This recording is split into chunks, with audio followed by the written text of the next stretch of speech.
Well, okay, hello and welcome to this beautiful, ginormous place of mud and salt and just space, gigantic space over here. And today what we're going to do is actually a little bit of like a photo walk in the Camargue. First, over here, we are going to try to take some beautiful images with my sister, Sheila. And lucky for me, she is actually really good at all of these acrobatic stuff like handstands and jumps and all of these things. So we're going to try these kind of things on this ginormous place here with a wide angle lens. Hopefully that's going to look amazing. I'm sure that's going to make for some pretty good shots. Let's go.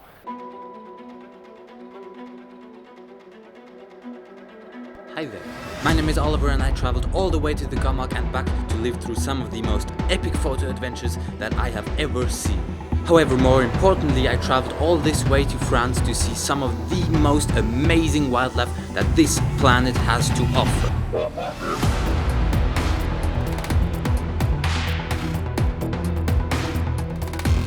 So join me in this next episode as I get to photograph my absolute favorite species in the Camargue. Alright, my idea with this very first photo is sort of her just jumping up like a kind of a leap, and then me taking a photo of that sort of just purposely with her backlit with the sun right behind her, and then just this vast space of nothingness all around her. Okay, again. Ready? 3, 2, 1, go.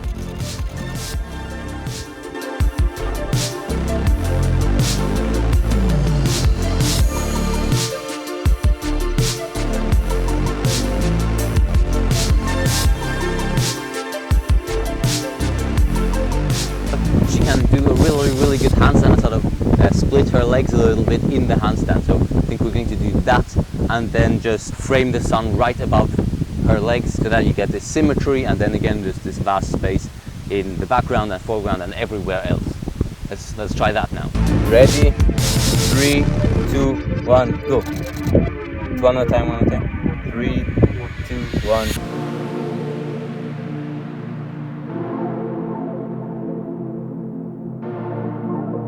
Oh, yes, okay. I like that. Let's try that again.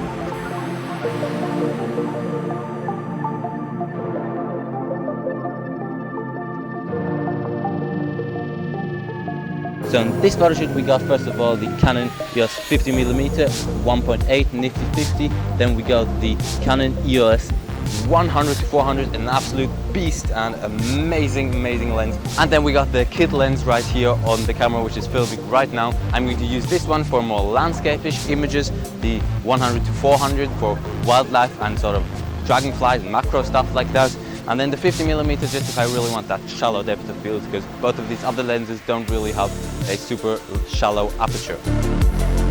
Alright, so I really do like the image of her doing the handstand. Well, it's windy, turn around. I really do like the image of her doing the handstand. I think it's really nice, simplistic. You got the symmetry lines. But talking of simplistic, I want to sort of get a picture that evokes the feel of, I don't want to say depressive, but just like this little bit dark and sad feeling. So I don't know, I'm maybe gonna have her just look down to the floor or sort of have her hands on her head.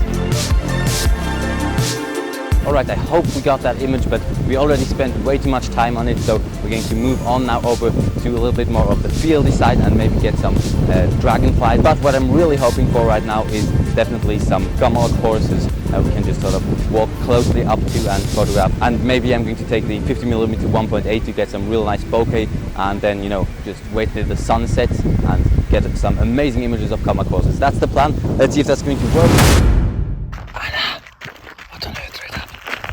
Something I will never do again. That right there was my sister's reaction to what you're about to see. I'm going mad.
Alright, so I'm not even going to try and lie. Right now it's a completely different day and it looks exactly the same because I timed it perfectly with the sun.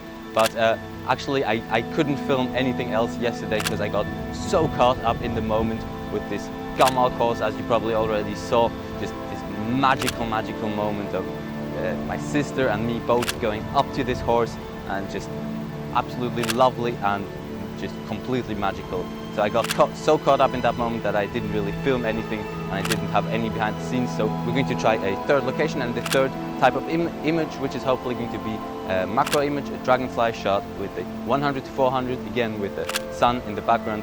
It should be absolutely beautiful. Right, so this all happened over here in this area, but it did take so much time of this entire photo shoot that you know, yesterday I only had these 2 locations, which is why I came back here now to have a third location, because I mean, a photo walk with only 2 locations isn't really a photo walk. So we're adding a third location right now, and the goal is to get some dragonflies with the sun in the background.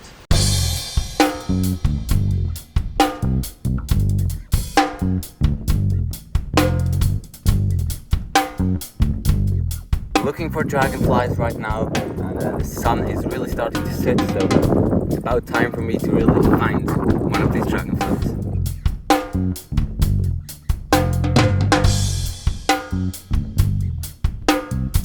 Alright, I found a few dragonflies, got some images, just getting warmed up right now. The dragonflies are quite far down, so the images are not yet amazing, but I'm sure they're gonna get better, just warming up.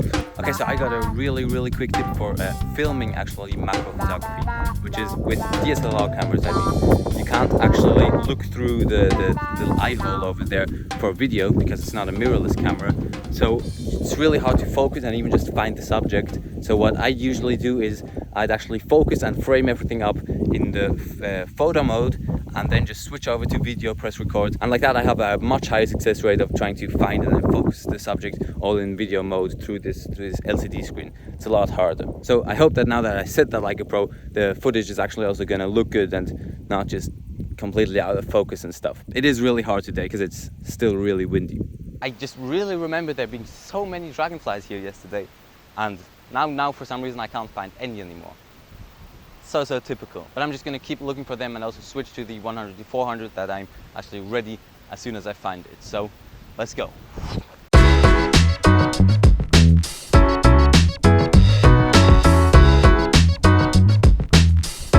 So that was it for this video from me today. I had a really good time, and see you next time.